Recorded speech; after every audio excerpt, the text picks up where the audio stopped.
La otra vez habíamos conversado algo sobre las tentaciones de Cristo en el desierto. Recordamos algunas cositas y vamos a completar con algunas otras, porque sabemos que está en 3 de los evangelios expresamente señalado este acontecimiento. En el evangelio de San Mateo y en el evangelio de San Lucas, en el capítulo 4 de cada uno de ellos, están las tentaciones más detalladas. Y después en el Evangelio de San Marcos, vamos a empezar hoy por ahí, y después vamos a ir a los otros. En el Evangelio de San Marcos también está, pero muy resumido. Lo tenemos allí en Marcos, el primer capítulo, versículos 12 y 13. Solo 2 versículos San Marcos le dedica a esta referencia. Bueno, sabemos que San Marcos compendia mucho más, resume mucho más los acontecimientos, pero así todos son muy, muy importantes. Entonces San Marcos está en el capítulo 1 y tenemos en Mateo y en Lucas el inicio del capítulo 4 de cada uno de ellos. En San Marcos es interesante que el Evangelio de San Marcos comienza con la predicación de Juan Bautista, citando a los profetas, ¿no? El profeta Malaquías: mira, envío mi mensajero delante de ti, preparar el camino. Aparece Juan bautizando, y inmediatamente después el bautismo de Jesús en el versículo 9, y apenas terminado ese acontecimiento, que termina con esta expresión, en el bautismo de Jesús aparece una revelación trinitaria, y se oye la voz del Padre que dice: tú eres mi Hijo amado, en ti me complazco. Entonces, ese es el versículo final del bautismo del Señor en San Marcos. E inmediatamente después dice: a continuación el Espíritu lo arroja al desierto, y permaneció en el desierto 40 días, siendo tentado por Satanás. Estaba entre los animales del campo, y los ángeles lo servían. Es interesante en este planteamiento, que de alguna manera también está en los otros evangelios, pero acá mucho más resumido. Es interesante el proceso que llega a el momento de Jesús en el desierto. Porque primero tenemos la predicación de Juan Bautista, después tenemos el bautismo del Señor, y después tenemos las tentaciones en el desierto. E inmediatamente después, porque siempre es lindo ver el pasaje en su contexto, a ver qué está antes y qué está después, e inmediatamente después de las tentaciones, Jesús inicia su predicación. Dice: después que Juan fue entregado, marchó Jesús a Galilea y proclamaba la buena noticia de Dios, diciendo: el tiempo se ha cumplido, el reino de Dios está cerca, convertidos y creed en la buena noticia. Así que tenemos este esquema que nos plantea San Marcos, ¿no? Juan Bautista, el bautismo del Señor, las tentaciones y después el inicio de la vida pública. Y esto tiene un sentido no solamente cronológico, no solamente histórico, sino profundamente espiritual. Porque Juan representa el Antiguo Testamento. De hecho, está citado el Antiguo Testamento: envío mi mensajero delante de ti, el que ha de preparar tu camino. Voz del que clama en el desierto, ahí cita a Isaías: preparad el camino del Señor, enderezad sus sendas. Este gran anuncio concentrado que hace Juan Bautista, y que San Marcos lo presenta expresamente ligado a los profetas. Los profetas desde el Antiguo Testamento insistían en esto, ¿no? El anuncio de la redención. Ya viene el Mesías. Todavía no, pero está anunciado. Entonces Juan Bautista representa acá el Antiguo Testamento, que es como la voz, por eso se presenta así, una voz que anuncia la llegada del Mesías. Es una voz que anuncia la salvación, una voz que anuncia la misericordia. Esto es importante y por eso me detengo un poco, porque la reacción demoníaca es contra la misericordia fundamentalmente. Acá no tenemos las 3 tentaciones descritas, pero está la referencia a la tentación. Tentación que acá tiene el sentido de apartar al justo de su justicia. Hoy en el Evangelio de hoy se leía al inicio del capítulo 15 de San Lucas, que es el capítulo dedicado totalmente, por completo, en Lucas 15, a la misericordia, ¿no? Están las 3 parábolas de la misericordia. Y al comienzo dice, publicanos y pecadores se acercaban a Jesús para escucharlo, y los fariseos murmuraban diciendo, este come con pecadores, recibe a los pecadores y come con ellos. Ahí vemos esto que les decía la otra vez, de cómo el episodio de las tentaciones, cuando Jesús nos muestra quién es el enemigo, el episodio termina, pero nos ha mostrado cómo Satanás continúa actuando, a veces expresamente, explícitamente, de modo manifiesto, y a veces de modo más sutil, mediante sus ministros, más o menos sutil. Ahí habla por los fariseos, por ejemplo, ¿no? Yo hoy aprovechaba el Evangelio de hoy, ahí habla por los fariseos. Cuando expresan su indignación por la misericordia. La molestia por la misericordia divina es algo típicamente demoníaco. Por eso el demonio quiere apartar a Cristo de su misión. Quiere convertir, quiere cambiar el sentido de su mesianismo. Retomando una idea que creo la otra vez también hablábamos, estrictamente no pretende, o directamente o inicialmente, no pretende apartar a Cristo de su condición mesiánica, sino que pretende cambiar el sentido de su condición mesiánica.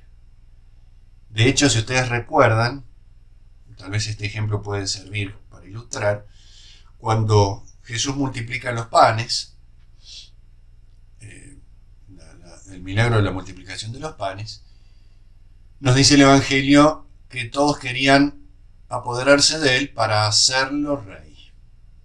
¿Por qué? Porque había saciado el hambre física.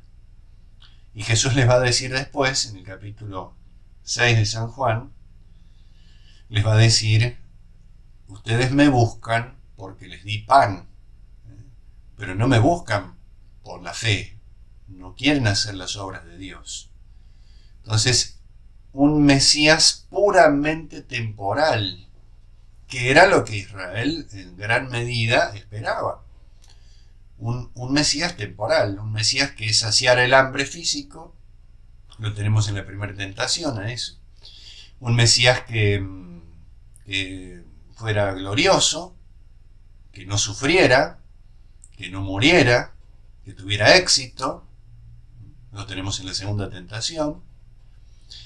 Y sobre todo un Mesías que tuviera poder por encima de todas las naciones para llevar a Israel a la cumbre del poder y dominar el mundo. Tercer tentación.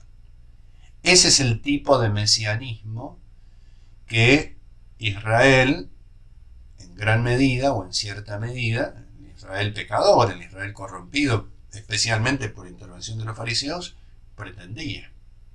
O sea que esto que va a suceder en las tentaciones se prolonga después. Por eso San Lucas dice que el demonio se retiró hasta el momento oportuno. Vuelve una y otra vez, siempre con lo mismo.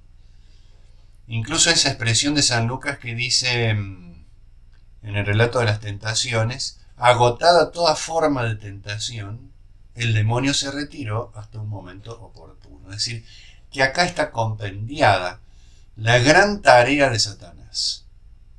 En estas tentaciones está resumida, está expresada la gran tarea, la gran misión, el gran objetivo de Satanás con respecto a Cristo en primer lugar, como diciendo, bueno, aprovechemos a este que hace milagros para que alimente a las multitudes y así lo reconozcan por ese motivo, por un motivo puramente natural, y para que Israel domine el mundo.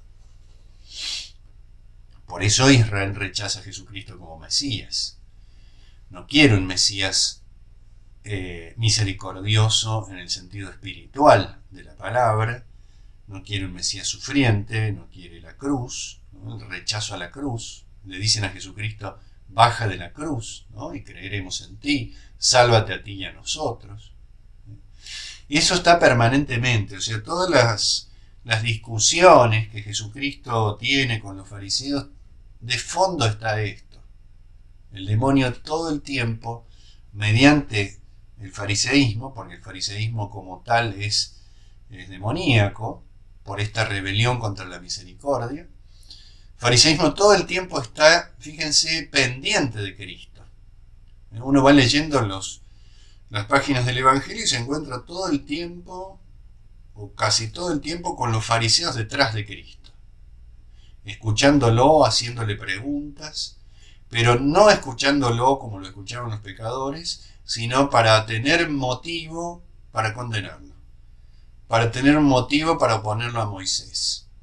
Vemos esa figura tan sombría, ¿no?, de los fariseos todo el tiempo detrás de Cristo, siguiéndolo a todas partes, escuchando con atención, viendo lo que hace, viendo lo que predica, pero con esta finalidad, ¿no?, apartarlo de su mesianismo o, como les decía recién, ojalá transformar el sentido de su mesianismo, ¿no?, que sea un mesianismo temporalista, naturalista, que sacie el hambre física para tapar el hambre espiritual. Y esto no solo pasa en el Evangelio, pasa a lo largo de toda la historia de la Iglesia. Que busque la gloria humana, el reconocimiento, que está en la segunda tentación, especialmente en San Mateo, y que tenga poder. Todo lo contrario a lo que Jesucristo va haciendo. Lo que Jesucristo va haciendo es predicando la palabra de Dios, o sea, saciando el hambre espiritual en primer lugar. Cuando Jesucristo sacia el hambre física, es un signo de lo que hace en el espíritu. Cuando Jesucristo cura a los enfermos, no es para recibir gloria, sino para mostrar cómo opera la redención en el corazón del hombre. Cuando Jesucristo ejerce poder, que lo hace varias veces, con la naturaleza, por ejemplo, lo hace para explicitar su vínculo con el Padre, porque ese poder, por ejemplo, cuando calma el viento, o el agua, o el mar, cuando resucita un muerto, cuando cura a un enfermo, cuando multiplica los panes, ¿no?, ese ejercicio de poder no es un poder cerrado en sí mismo, sino que es un signo de la fuerza infinita de la misericordia que actúa en el corazón del hombre. Entonces, esquemáticamente es interesante descubrirlo así, ¿no? Es decir, Jesucristo viene como Mesías, como Redentor, a rescatar del pecado y a corregir lo que el demonio no solamente quiere contra él, sino que también quiere contra nosotros. Por eso está el Antiguo Testamento, predicación de Juan Bautista, estamos leyendo San Marcos, ¿no? El Antiguo Testamento, predicación del Bautista, bautismo del Señor, proclamación de que es hijo de Dios, e inmediatamente después tentaciones. Que es lo mismo que pasa con nosotros, o sea, lo que el demonio intentó contra Cristo, lo intenta también contra nosotros, y por eso tiene total vigencia este pasaje. Y es necesario entenderlo, es necesario advertirlo, es necesario darse cuenta. Porque nosotros también hemos recibido el bautismo, somos hijos de Dios, y la tentación se dirige especialmente contra los hijos de Dios. Yo les leía la otra vez, creo, un pasaje de un libro que comenta las tentaciones y dice, entre otras cosas, a ver si lo encuentro por acá, muy interesante, dice, citando a un poeta, Hölderlin, dice el autor, en los lugares donde está la salvación, brota también el peligro. En los lugares donde está la salvación, brota también el peligro. Es decir, una vez que nosotros hemos sido salvados, santificados, purificados por el bautismo, el demonio quiere cambiar el modo de vivir cristiano. Que parezca cristiano, pero que viva de un modo contrario. O sea, que conozca a Dios, pero que no lo ame. Y entonces es una situación peor todavía, es lo que plantea este libro, peor todavía que el ateísmo. No es lo que el demonio pretende fundamentalmente para nosotros, no es la negación de Dios, sino conocer a Dios para ofenderlo mejor. Estas son frases muy duras, pero muy reales, y que lo podemos ver en la sociedad nuestra. No tanto que se ignore a Dios, sino que se lo conozca un poco como para tener argumentos para ofenderlo. Más que una indiferencia, un conocimiento sin caridad, un conocimiento sin amor. Como aquel que conoce, poniendo un ejemplo, ¿no? El ladrón, ¿no? Que conoce bien el funcionamiento y los horarios y la seguridad del banco, pero lo conoce para robar. Entonces el conocimiento desgajado de la caridad siempre es un peligro muy grande eso, porque ese conocimiento se puede usar para el bien o se puede usar para el mal. Bueno, el demonio lo que quiere es eso, ¿no? Usar el conocimiento que tenemos de Dios, usar nuestra condición cristiana para vaciarla de cristianismo y conservar la apariencia. No sé si la otra vez les decía, pero lo retomo. Por supuesto que el demonio no le va a gustar que los cristianos vayamos a misa, o que nos confesemos, o que recemos. Eso obvio que no le gusta. Pero la sutileza es mucho mayor en determinados momentos. Porque puede decir, bueno, sí, anda a misa, pero no vivas ese momento y no lo transfieras después a la vida cotidiana. O rezá, sí, pero no para ser mejor, sino solo para cumplir. En fin, el demonio va buscando la manera de desvirtuar nuestra vida cristiana, pero sin que nos demos cuenta. Porque cuando uno se da cuenta puede hacer algo para cambiarlo. Endurecer el corazón despacio. Y en un punto no vivir ya como cristiano, aunque conservando el nombre, aunque conservando las apariencias. Noten cómo, que en otra parte del libro dice, incluso los ámbitos donde se da la tentación son muy significativos. Tenemos el desierto, tenemos la montaña, tenemos el templo. Son los tres ámbitos, ¿no? San Mateo pone el desierto, después pone el templo y después pone la montaña elevada, como un ascenso a nivel de la soberbia, ¿no? Un pecado cada vez más grave. San Lucas pone el desierto, después pone la montaña y después pone el templo, mostrando cómo la tentación a veces el orden va en un sentido, a veces en otro. El demonio se va adaptando a la circunstancia. Y pone el templo porque, especialmente para San Lucas, el templo tiene un especial relieve, ¿no? El Evangelio de San Lucas empieza con el templo y termina con el templo.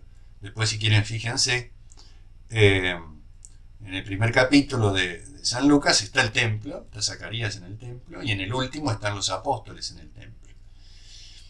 Y por eso, como citaba recién, en el lugar más santo es donde puede surgir la mayor corrupción, conservando la apariencia de santidad.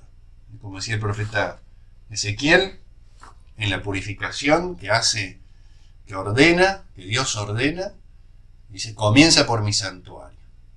Y acá el santuario es el templo, concretamente, pero también podemos verlo como el templo del propio corazón, o lo del fariseo y el publicano, ¿no? Gracias porque no soy como los otros. Es una oración corrompida. Es una oración a Dios, supuestamente, que termina siendo una oración a sí mismo, de vanagloria, despreciando al que se convierte. Fíjense ahí, el fariseo conserva las apariencias. Parece bueno, pero no lo es. Y eso puede pasar a nosotros también, ¿no?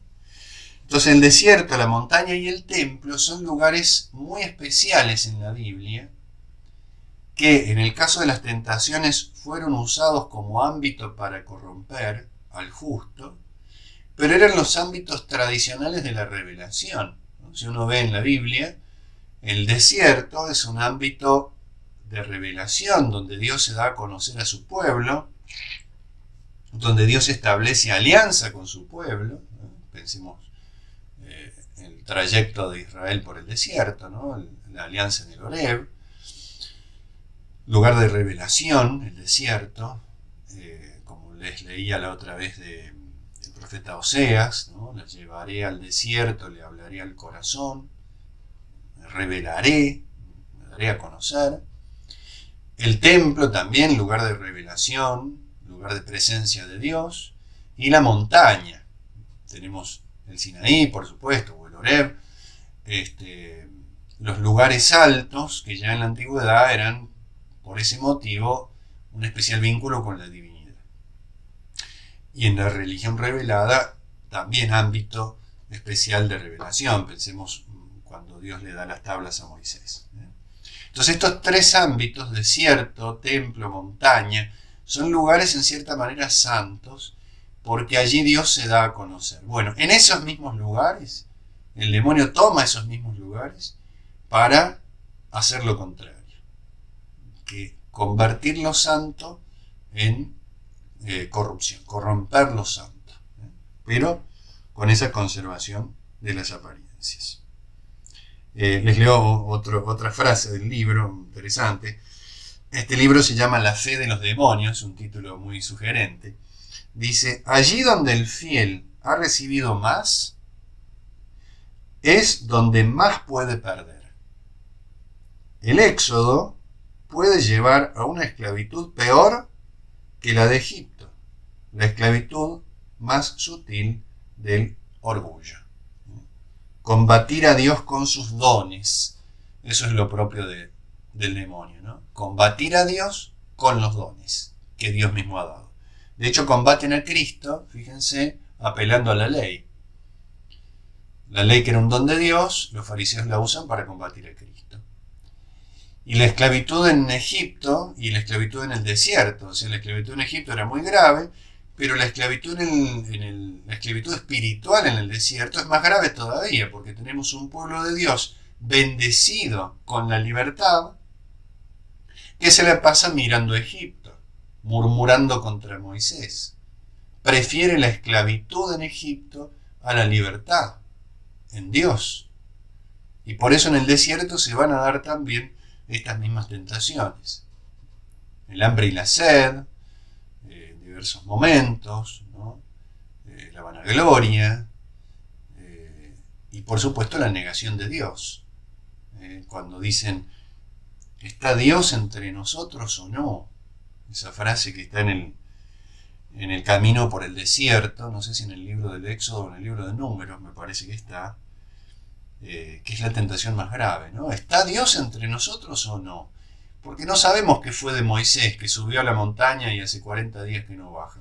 Hagamos un becerro de oro y adorémoslo como si fuera Dios. La duda de la presencia de Dios, porque es un Dios misterioso. Y a Israel peca buscando un Dios accesible. Esto también es muy del demonio. Un Dios accesible, un Dios como uno. Un Dios igual a uno, un Dios que en el fondo es fruto de las propias fuerzas, un fruto humano, y eso es la idolatría. La idolatría es divinizar el fruto de las obras humanas. Entonces, la tercera tentación en San Mateo es la idolatría. Buscar un Dios a la medida del hombre, un Dios que satisfaga mis deseos como de igual a igual. Un Dios al servicio del hombre y no el hombre al servicio de Dios, la inversión de la alianza. Todos estos temas, bueno, ahora lo estoy diciendo un poco rápido, pero todos estos temas están siempre implicados, tanto en el Antiguo Testamento, como en el Nuevo, como ahora, hasta el fin de los tiempos. Notemos que el pecado original también. En el pecado original están estas tentaciones también. Bueno, pero ¿qué nos dice San Marcos entonces? Después del bautismo del Señor, que nos recuerda nuestro bautismo, comienza la tentación, porque el demonio ve que hay algo valioso que tiene que intentar corromper. Y San Marcos dice solamente tiene dos versículos nada más, y dice lo siguiente: el Espíritu Santo, lo empuja al desierto, lo arroja al desierto. Ahí hay un verbo de cierta violencia, porque va a haber un enfrentamiento, porque es el sufrimiento del Mesías.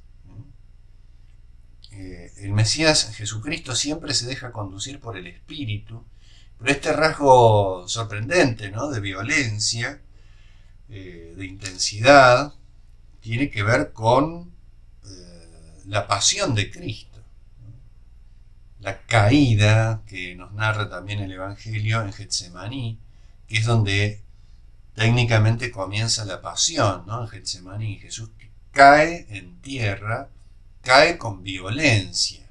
Uno de los evangelios, no sé si es el propio San Marcos, también usa una palabra así, ¿no? Cae en tierra con violencia, porque la pasión va a ser violenta, va a mostrar toda la intensidad del pecado de la humanidad en contra de Jesucristo, y al mismo tiempo, y por ese motivo, toda la infinitud de la misericordia. Por eso acá este relato de alguna manera anuncia la pasión. Ir al desierto para Jesucristo es venir a nuestro mundo, la encarnación, y esa caída, ese ser arrojado, esa violencia, también tiene que ver con la pasión. Es un ámbito espiritual el desierto. San Marcos alude solo al desierto, que es donde sabemos tiene lugar la primera tentación, pero este mundo es un desierto. El Espíritu lo empuja al desierto y permaneció en el desierto 40 días, estaba en el desierto. Ahí se refiere a la presencia de Dios. Dios está presente en nuestro mundo. Es una presencia salvadora. Acá, en el relato de San Marcos, curiosamente Jesucristo no hace nada. Es como el único verbo que se le atribuye: permaneció, estaba, nos dice después. Dice: el Espíritu lo conduce al desierto y permaneció.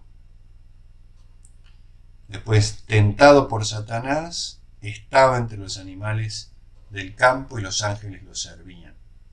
Notemos que acá en dos versículos la cantidad de elementos que configuran nuestro mundo. La otra vez creo que decía las fuerzas fundamentales de nuestro mundo en cuanto a la historia de la salvación. El Espíritu Santo, el Verbo de Dios hecho carne, el desierto es nuestro mundo, y entonces en nuestro mundo está presente el Verbo de Dios y está presente Satanás, tentando. Estaba entre los animales del campo, animales y ángeles. Fíjense todo lo que hay, ¿no? Está el Espíritu Santo, el Verbo de Dios, el ámbito del desierto, Satanás, los animales, los ángeles. Fíjense, esto es un universo, es un mundo. Es un mundo muy particular, porque es un mundo desolado. Uno lee esto un poco rápido, pero si lee estos dos versículos muy despacio, imaginándolo, metiéndonos en la historia, es una desolación muy grande. ya el desierto es una desolación muy grande. Recordemos que para Israel el desierto fue la gran prueba. Recordemos que Israel en el desierto muere a causa de su infidelidad. Cuando está 40 años por haber desconfiado de Dios, la generación del desierto perece en el desierto. Los que, fíjense, 40 años, ¿no? Entonces las personas que eran más grandes, salidas de Egipto, no llegan a la Tierra Santa, van a llegar los menores. Entonces, toda una generación que perece en el desierto como de alguna manera se traga esa generación pecadora. Entonces el desierto tiene mucho de desolación y en el recuerdo de Israel, además que vive a los bordes del desierto, es muy impactante, es desolación, es ausencia de vida, es prueba, es dificultad, y también es encuentro con Dios, es revelación de Dios, es Dios que muestra que si Israel puede subsistir es solo por pura misericordia y por eso Dios lo lleva al extremo. Pero esta descripción que nos hace San Mateo es muy desoladora. Es como me gusta pensarlo como como dar vuelta, como una reversión del paraíso. El paraíso tiene esto también. Es un paraíso desolado. Es el jardín del Edén herido por el pecado. En el jardín del Edén, ¿quién estaba en el jardín del Edén? Bueno, por supuesto la presencia de Dios. Estaba el hombre, ¿no? Nuestros primeros padres, Adán y Eva. La presencia de Dios, acá está el Espíritu Santo. Está el hombre, Jesucristo, verdadero Dios y verdadero hombre. Está Satanás en el jardín del Edén, que ingresa para tentar. Aquí también está. Y están los animales, y están los ángeles, que sirven a Cristo. Entonces es como, ahí la imagen de Jesucristo en el desierto es muy parecida a la de Adán. Jesucristo en el desierto permaneciendo allí, silencioso. Fíjense que Adán, en el relato del pecado original, primero está silencioso. En el momento en el cual se comete el pecado original, Adán no dice nada. Después va a decir. Y entonces es como si, me gustaría que tuviéramos un poco esta imagen. Mirar este acontecimiento en San Marcos es como mirar lo que pasa con el jardín del Edén una vez que el pecado se comete. Se pierde toda la vitalidad, en el desierto no hay alimento. El demonio le decía a Eva, así que Dios les prohibió comer de todos los árboles del jardín. ¿Cómo que está hablando de un desierto? ¿Qué árboles? Si no podemos comer de los árboles, si no podemos comer nada, perecemos de hambre. Esto es un desierto. El desierto es donde no se puede conseguir comida, o es muy difícil. Y esto es lo que pasa acá. Los animales, ¿no?, al servicio del hombre, dice en el Génesis que el hombre le iba poniendo nombre a los animales. Acá están los animales también. Los animales en la Biblia aparecen muchas veces, a veces en esa descripción que se nos hace de una paz total, fruto de la redención, fruto de la restauración. Creo que el profeta Isaías. Bueno, los animales están de ese modo en el pesebre, ¿no? Pero también están los animales agrediendo al Mesías en el Salmo 21, por ejemplo, y en otros, como signo de agresividad, como signo de irracionalidad. Y los ángeles, por supuesto, ¿no? En el nacimiento de Cristo también están los ángeles presentes, en el Antiguo Testamento varias veces, interviniendo y luchando por Israel, es decir, al servicio de Dios. Aparecen en las batallas de Israel a veces los ángeles. Entonces es como un universo deslucido, con un universo opaco, que es el fruto de las consecuencias del pecado. Bueno, a ese mundo vino Jesucristo. Y esto es nuestro mundo. A veces no tenemos la precaución de verlo así. Y no por pesimismo, sino porque es así. Porque si no lo vemos así, no valoramos la redención tampoco. Recuerdan en la Cuaresma, el miércoles de ceniza, se nos habla de la ceniza, del polvo, de la muerte. Y el domingo primero de Cuaresma, ¿de qué se nos habla? Se nos narran las tentaciones, el desierto. ¿Por qué se nos presenta todo esto? Bueno, sería más para una meditación de Cuaresma que ahora, ¿no? Pero porque se nos presenta primero las consecuencias del pecado. Porque si no vemos las consecuencias del pecado, tampoco vamos a descubrir la grandeza de la misericordia. Entonces, en ese mundo, esto es San Marcos especialmente, ¿no?, que quiso centrarse en esto. En ese mundo está presente Jesucristo. Está. Lindísima esa expresión, muy significativo ese verbo. Permanecía, estaba. Como nos dice también San Juan sobre la Virgen María, estaba al pie de la cruz, junto a la cruz de Jesús estaba su madre, ¿no?, el estar presente.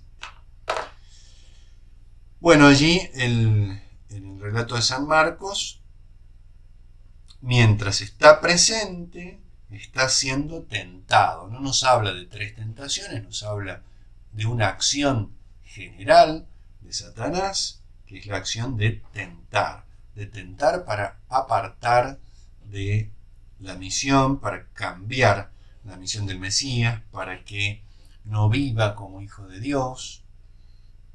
Testimonio que se había dado en el último versículo del bautismo, ¿no? Tú eres mi hijo amado, en ti me complazco. Tener en cuenta que las tentaciones de Cristo en el desierto, bueno, hoy nos hemos centrado no en la descripción de las 3 que hicimos la otra vez, sino más bien en el ámbito. Tener en cuenta que este episodio es absolutamente necesario para comprender todo lo que sigue después. Porque frente a esa presencia del Señor en nuestro mundo, y bueno, ¿va a estar el espíritu del mal o va a estar el Espíritu Santo?, ¿no? Los hijos de Dios son los que se dejan guiar por el Espíritu Santo. O sea, los hijos de Dios, la iglesia, ¿no?, representa ahí. La iglesia está representada a aquellos que se dejan guiar por el Espíritu Santo. Y la descendencia de la serpiente, ¿no?, como dice también en la Escritura, especialmente en el fariseísmo. Ministros, ¿no?, de esta agresividad contra Cristo, una y otra vez. O sea, lo que el demonio no logró aquí, por supuesto que no lo va a lograr contra Cristo en ningún momento, pero perdura esa batalla contra los hijos de Dios. Si recuerdan en el libro del Apocalipsis, cuando habla en el capítulo 12 del libro del Apocalipsis, que está esa gran visión de la mujer revestida del sol, y como la mujer es protegida, es un signo de la iglesia y un signo de María Santísima, ¿no? La mujer es protegida, y dice la bestia, el dragón, comenzó a perseguir a los hijos de Dios. Entonces, tener esa conciencia clara de estar, ¿no?, en una lucha, en un enfrentamiento, en un combate, en medio del desierto, pero con la presencia de Dios. Esta es la clave. No es un combate solitario, donde, bueno, más o menos hacemos lo que podemos, y mucho parece que no podemos, entonces por ahí nos desanimamos. No, recordar siempre esto de San Marcos, ¿no? 2 veces dice, permaneció 40 días. Permaneció, estaba. Y esos 40 días, que nosotros lo vivimos litúrgicamente en la Cuaresma, son por los 40 años en el desierto. ¿Y qué son esos 40 años en el desierto? Es lo que existe, el tiempo que existe entre la esclavitud en Egipto y la entrada a la Tierra Santa. Es Es decir, la liberación de la esclavitud en Egipto es como el bautismo. El camino por el desierto es el camino por esta vida. Y el ingreso a la Tierra Santa es el ingreso a la patria celestial. Es decir, todo ese trayecto que nos narra el Antiguo Testamento es el nuestro. No es historia pasada, es nuestra historia. Estamos en ese camino. La esclavitud en Egipto, signo del pecado, ¿no? Después el paso del Jordán, la liberación, la Pascua, el bautismo, ¿no? La Pascua es fundamentalmente bautismal, sacrificial, bautismal. Después el trayecto por el desierto, esos 40 años, acá en 40 días, la cuaresma de Jesucristo, es nuestro camino por este mundo. Es decir, durante esos 40 días, mientras el demonio tentaba, Jesucristo estaba presente. Es decir, en el camino de nuestra vida, la presencia de Cristo. Saber que el demonio nos quiere apartar, nos quiere separar de Dios, pero que Jesucristo está presente. Y después, con el ingreso por el Jordán, la entrada a la Tierra Santa, que es signo de la patria del cielo. Por eso Jesucristo, después de las tentaciones, proclamaba la buena noticia de Dios, y dice lo que les leía recién: el tiempo se ha cumplido, el reino de Dios está cerca, convertíos y creed en la buena noticia. Para eso vino el Señor, para darnos esa buena noticia. Bien, esto es en resumidas cuentas el planteamiento que nos hace San Marcos. Para completarlo en esta charla, alguna referencia les quería hacer. La otra vez vimos el orden en San Mateo. Les quería hacer simplemente en unos minutitos y después para dejar lugar a preguntas, una referencia a San Lucas.